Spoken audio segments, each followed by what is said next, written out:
Okay, greetings folks. Let's continue with a few more hacks for developing concentration.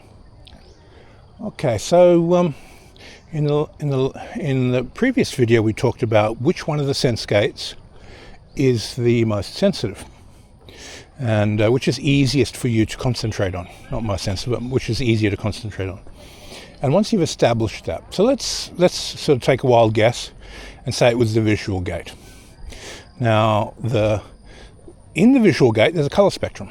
So what I want you to do is just pull out a color chart on your phone or on your computer and bring up one of the colors onto your screen.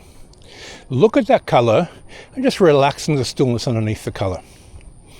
Go through the primary colors, secondary colors, mixes, and get a sense of which color is the easiest.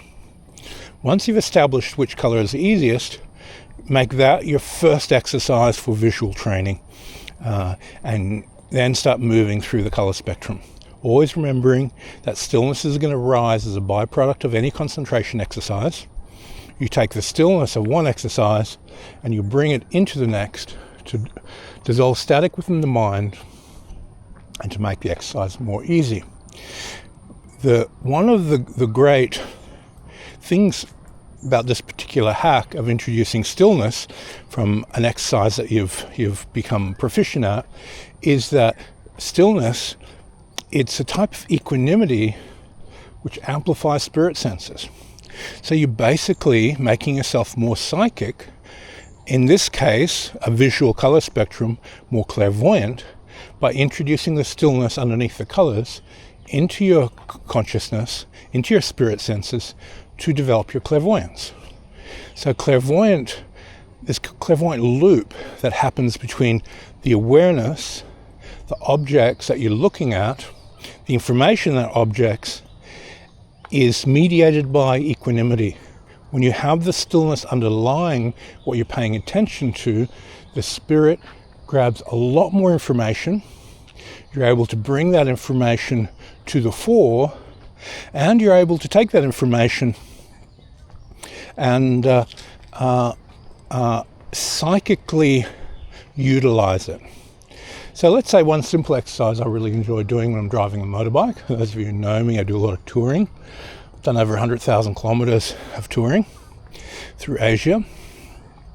Is I'll extend the vital energy out to the horizon. And a good way to train this is on a mountain road. Now you're on this mountain road, there's bends, and you extend the vital energy to the edge of the bend. Now from that edge, I just want you to push it 10, 20 or 30 meters further than the edge. And I want you to feel through the life force. So you have your consciousness extending life force. The consciousness is like a conductor of information. It's tangible, has substance. You're extending it through the eye consciousness, all the way out in front of you, and past where you can visually see. So your sensory system, once it perceives a car or a person around the next bend, it's going to give you a flash signal. It's going to flash a bit of information to you, and that information is like a flashing light. And you'll notice if something comes into your field of vision, let's say a car comes in really quickly into your field of vision, and you're just a little bit peripheral in your vision, as your mind pulls to focal, there'll be a bit of an increase in brightness. It'll be like a mini flash taking place naturally by itself. So what we're doing is taking this phenomena, we're amplifying it with life force, and we're extending it past what we can visually see on the physical, and letting the spirit senses introduce information a second early when you're driving. So you get this flash, there's a car around the next corner. And then from there, depending on how you've developed your skills, is to, what color is the car? And so forth. And if you've done your visual training for the colors and your visual objects training, and you've introduced stillness into that, the spirit senses can introduce those colors into images, and there's the type of prophetic vision which you're forming.